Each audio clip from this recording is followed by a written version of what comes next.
বিশ্বকাপে নিজের উদ্বোধনী ম্যাচে হ্যাট্রিক করে ইতিহাস গড়েছেন লিওনেল মেসি। দুর্দান্ত পারফরম্যান্সের পরও সমালোচনায় ভাসছেন এই কিংবদন্তি ফুটবলার, যার নেপথ্যে রয়েছে একটি ফাউল। ঘটনাটি ঘটে প্রতিপক্ষ ডিফেন্ডার আইসা মান্দির সঙ্গে বল দখলের লড়াইয়ের সময়। সেই মুহূর্তে মেসির পা বাড়ানো ট্যাকলে মান্দি পড়ে যান। তবে ম্যাচের রেফারি পোল্যান্ডের সাইমন মার্সিনিয়াক কোনো কার্ড না দেখিয়ে কেবল মৌখিক সতর্কতা দিয়ে খেলা চালিয়ে যান। ম্যাচের ৩২তম মিনিটের এই ঘটনা এখন ফুটবল মহলে চলছে তীব্র আলোচনা। এবার সেই তালিকায় যোগ দিলেন দক্ষিণ আফ্রিকার বর্তমান কোচ হুগো ব্রুস। তার মতে সেই ফাউলটা নিয়ে অন্তত ভিএআর দেখা উচিত ছিল। দক্ষিণ আফ্রিকার ফুটবলার থেম্বা জোয়ানে বিশ্বকাপের উদ্বোধনী ম্যাচে মেক্সিকোর বিপক্ষে লাল কার্ড পান।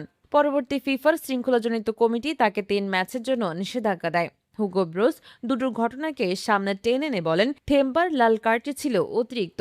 আমার কাছে অতটা মনে হয়নি যখন আমি দেখি মেসিকে আলজেরিয়ার বিপক্ষে ফাউলে কোনো কার্ড দেওয়া হয় না। আমি একেবারে একমত নই। মেসির ফাউলটাতে এমনকি ভিএআর এ একবারও চেক করা হয়নি। মেসির ফাউলটি ভিএআর এ চেক করার কথা বললেও মেসিকে লাল কার্ড দেওয়া হোক এমনটাও চাননি এই বেলজিয়ান কোচ। হুগো ব্রোস আরও যোগ করেন, আমি চাই না তাকে লাল কার্ড দেওয়া হোক, কারণ মাঠে তার মতো কিংবদন্তি খেলোয়াড়ের থাকা দরকার আছে। কিন্তু দুটোর মধ্যে পার্থক্য কি? আমার কাছে খুব হতাশাজনক মনে হয়েছে যখন থেম্বাকে ৩ ম্যাচের নিষেধাজ্ঞা দেওয়া হয়েছে।